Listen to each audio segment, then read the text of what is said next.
L'Assemblée entendra maintenant une allocution faite par son Excellence Yakaya Mrisho Kikwete, président de la République unie de Tanzanie. Je demande aux représentants du protocole d'accompagner son Excellence.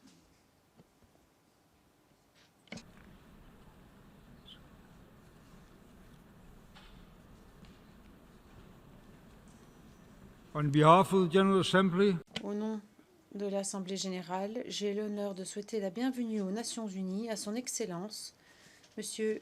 Yakaya Mrisho Kikwete, président de la République unie de Tanzanie. Je l'invite à prendre la parole devant l'Assemblée.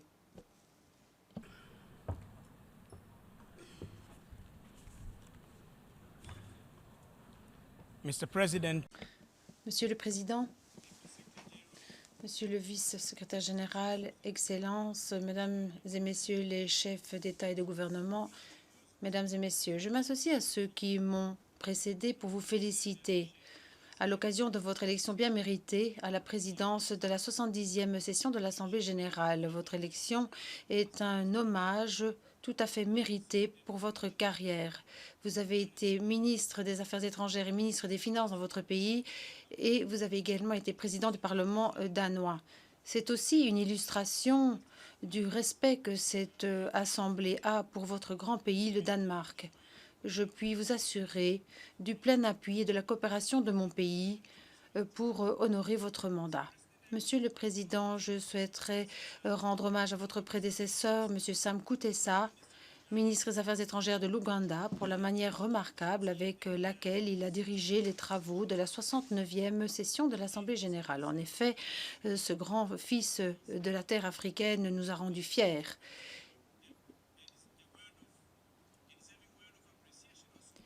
Je souhaiterais également saluer Monsieur Ban Ki-moon, le secrétaire général, et toute son équipe pour son travail remarquable et pour les efforts consentis pour promouvoir les idéaux des Nations unies. Je vous félicite, vous, pour le travail qui a été réalisé et qui a culminé avec l'adoption du programme de développement de l'après 2015 et les 17 ODD et 169 cibles. Nous espérons qu'il y aura des mécanismes fiables pour assurer qu'il y aura des moyens de mise en œuvre et de suivi. C'est parce que nous n'avions pas ces mécanismes qu'il y a eu des lacunes dans la mise en œuvre des OMD. Monsieur le Président, ma délégation se félicite du thème choisi pour ce débat général. Les Nations unies, à 70 ans, la voix pour la paix, la sécurité et les droits de l'homme. En effet, à 70 ans, les Nations unies non seulement a passé l'épreuve du temps, mais est devenue une organisation très forte. Je suis heureux du fait que nous sommes tous d'accord que de nombreux résultats ont été engrangés depuis cette décennie. Nous sommes également d'accord sur le fait que nous n'avons pas réussi tout ce que envisageaient les pères fondateurs de notre organisation. Les Nations unies sont parvenues à empêcher une autre guerre mondiale, mais il existe de nombreux défis à la paix et à la sécurité mondiale, des conflits interétatiques et à l'intérieur des États, et le nombre de guerres augmente. Le terrorisme est devenu une menace mondiale très préoccupante. Il y a trop de populations qui vivent dans la plus grande pauvreté, dans le manque, dans un monde qui connaît une prospérité sans pareille. Monsieur le Président, contrairement à il y a 70 ans, aujourd'hui nous comprenons mieux. Il y a une meilleure compréhension, coopération et partenariat entre les pays et les organisations pour préserver la paix et la sécurité. Il est plus facile maintenant de se rassembler au nom de la paix que ce n'était autrefois. En fait, la plupart des conflits dont nous sommes témoins aujourd'hui sont gérés par des organisations sous-régionales et régionales. Les Nations unies doivent donc forger des partenariats stratégiques avec ces organisations en profitant de la connaissance de ces organisations, de l'histoire et de la nature des crises. Ainsi, et également des principaux acteurs de la culture des peuples. Ce sera beaucoup plus facile pour gérer et résoudre les conflits. Lorsque cela est nécessaire, les Nations unies devraient investir pour renforcer les capacités de ces organisations et de leurs États membres afin d'anticiper et prévenir et résoudre les conflits. Nous pensons qu'il faut ces capacités en Afrique de manière urgente. Nous félicitons le président de la 69e session de l'Assemblée générale et le président des négociations intergouvernementales sur la réforme du Conseil de sécurité. C'est la volonté de la majorité des États membres de voir ce processus de négociation s'accélérer durant la 70e session, car le Conseil de sécurité des Nations unies ne peut pas rester tel qu'il était il y a 70 ans. C'est tout à fait inacceptable et incompréhensible. Il est grand temps que les demandes de la majorité des États membres des Nations unies soient écoutées et appliquées. Nous devons garder à l'esprit que la crédibilité des Nations unies dépend d'un Conseil de sécurité qui serait plus souple et plus représentatif. Nous devons tous faire montre d'une volonté politique, d'un courage politique et de mener à bien cette tâche qui se fait attendre pour le bien de notre organisation. En même temps, nous devons appuyer la revitalisation des travaux de l'Assemblée générale. Monsieur le Président, les opérations de maintien de la paix restent un des instruments les plus fiables pour promouvoir la paix et la sécurité mondiale. Et je pense que ce sera encore le cas dans les années à venir. On m'a dit que 125 000 hommes et femmes sont déployés dans 16 missions de maintien de la paix de par le monde. La Tanzanie est fière d'avoir fourni 1322 personnes qui bien souvent travaillent dans des conditions extrêmement difficiles. Et parfois, ils doivent servir dans des endroits où il n'y a pratiquement pas de paix à maintenir. La Tanzanie est prête à contribuer davantage si on lui demande de le faire. Monsieur le Président, nous ne pouvons pas parler des défis sécuritaires d'aujourd'hui sans faire mention du terrorisme. Il s'agit d'un défi sécuritaire que connaissent les Nations unies et la communauté internationale. Nous devons rester vigilants. Nous réitérons notre condamnation sans hésitation du terrorisme, sous toutes ses formes et manifestations. Et nous pensons qu'il est nécessaire de multiplier les efforts à tous les niveaux pour lutter contre ce fléau. Collectivement, nous devons tenter d'être plus près, de mieux coopérer et de répondre davantage à la menace à laquelle nous faisons face. Monsieur le Président, l'épidémie du virus Ebola en Afrique de l'Ouest l'année dernière nous rappelle à quel point les épidémies peuvent être dangereuses et à quel point nous sommes vulnérables en tant que nation et en tant que peuple. Plus de 11 000 personnes ont perdu la vie, notamment des citoyens des États-Unis et de l'Espagne. Et environ 28 000 personnes ont été infectées par le virus. Les économies du Libéria, de la Guinée et de la Sierra Leone ont été tout à fait détruites. Les activités économiques et les services ont été fortement freinés. Ceci a provoqué de grandes pertes pour les économies des trois pays. La Banque mondiale estime que ces pays ont perdu environ 2,2 milliards de dollars de leur PIB. Environ 7 000 enfants ont perdu leurs parents. Environ 500 000 personnes ont sombré dans l'insécurité alimentaire. 5 millions de personnes n'ont pas pu aller à l'école et ont perdu beaucoup de temps. Cela va nécessiter des efforts surhumains pour remettre sur la voie ces économies et ces sociétés. Et malheureusement, de nombreux pays en Afrique ont souffert également, même s'ils étaient très éloignés géographiquement des trois pays touchés. L'industrie du tourisme, notamment, a été touchée. Nous avons tous souffert. Monsieur le Président, l'enseignement le plus important concernant la gestion de cette épidémie du virus Ebola en Afrique de l'Ouest, c'est que le monde doit être mieux préparé pour pouvoir réagir à ce genre d'épidémie à l'avenir. Car dans ce cas-ci, cela ne s'est pas produit dans le cas de l'Ebola. Et à cet égard, nous devrions tous féliciter le secrétaire général pour la décision qu'il a prise, c'est-à-dire d'établir un groupe de haut niveau sur les crises de la santé mondiale afin de voir comment le monde peut être mieux préparé à ce genre d'urgence sanitaire.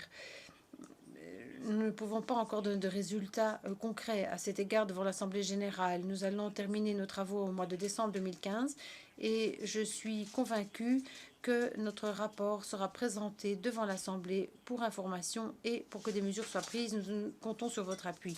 Monsieur le Président, la Tanzanie se félicite de la décision historique prise par les États-Unis d'Amérique et la République de Cuba pour rétablir les relations diplomatiques et réouvrir des ambassades dans les deux pays, à Washington et à La Havane.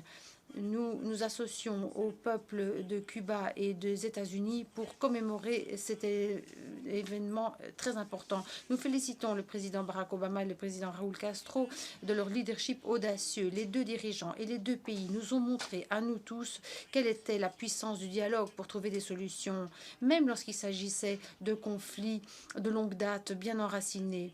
Nous souhaitons le meilleur à nos amis des États-Unis et de Cuba alors qu'ils ouvrent un nouveau chapitre dans leurs relations bilatérales.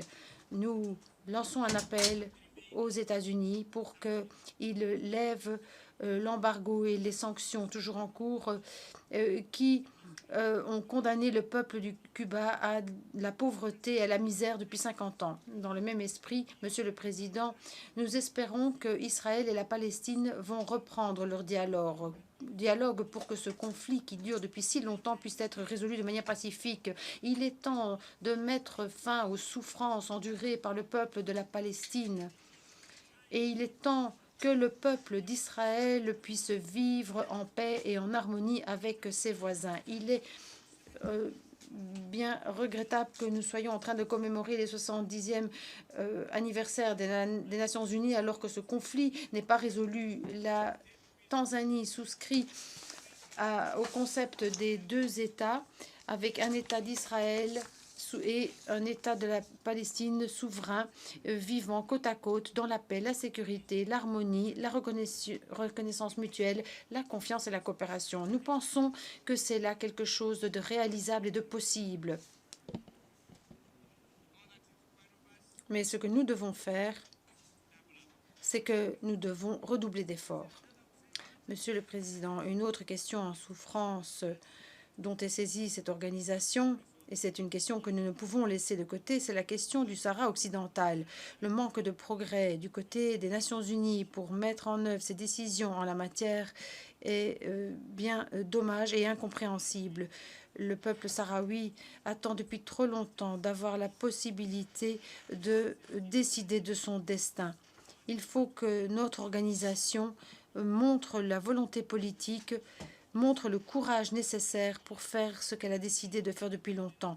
À 70 ans, les Nations Unies sont une organisation qui est suffisamment vieille et qui a accumulé suffisamment de sagesse et d'expérience pour pouvoir résoudre ce problème. De grâce, agissons.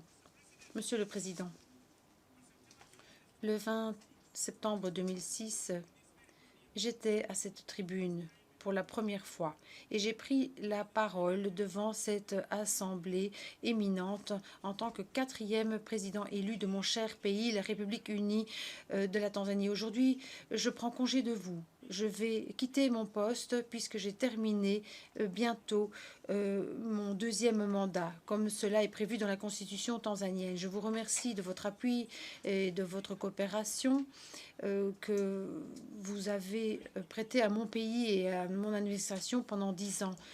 Sachez que je vous garde dans mon cœur. Je suis fière d'avoir eu la possibilité de coopérer avec vous pour promouvoir les idéaux des Nations Unies et d'avoir ainsi contribué à la paix, à la sécurité, à la stabilité et au développement mondial. Alors que je prends congé de vous, je souhaiterais vous assurer que la Tanzanie restera un membre et un appui sans faille de l'Organisation des Nations Unies. Je suis convaincue que mon successeur sera pour vous un allié et un ami. Je vous demande de lui prêter votre concours, de coopérer avec lui dans l'exercice de son mandat. Et je rappelle que nous avons aussi des femmes candidates en Tanzanie pour ce poste. Monsieur le Président, je souhaiterais dire, pour conclure, que la voie vers la paix, la sécurité et le développement est parsemée d'embûches. Mais cela vaut la peine d'entreprendre ce voyage. Cela exige de réitérer notre engagement vis-à-vis des idéaux, des valeurs et des principes établis par les pères fondateurs des Nations Unies il y a 7 décennies de cela à San Francisco. Toutes les nations, individuellement et collectivement, doivent tenter de les promouvoir, comme nous l'avons fait depuis 70 ans. Cela peut être fait.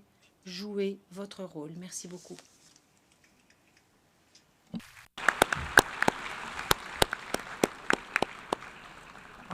On behalf of the Au nom de l'Assemblée générale, je remercie le président de la République unie de Tanzanie de sa déclaration. Je demande aux représentants de rester à leur place pendant que nous raccompagnons le président.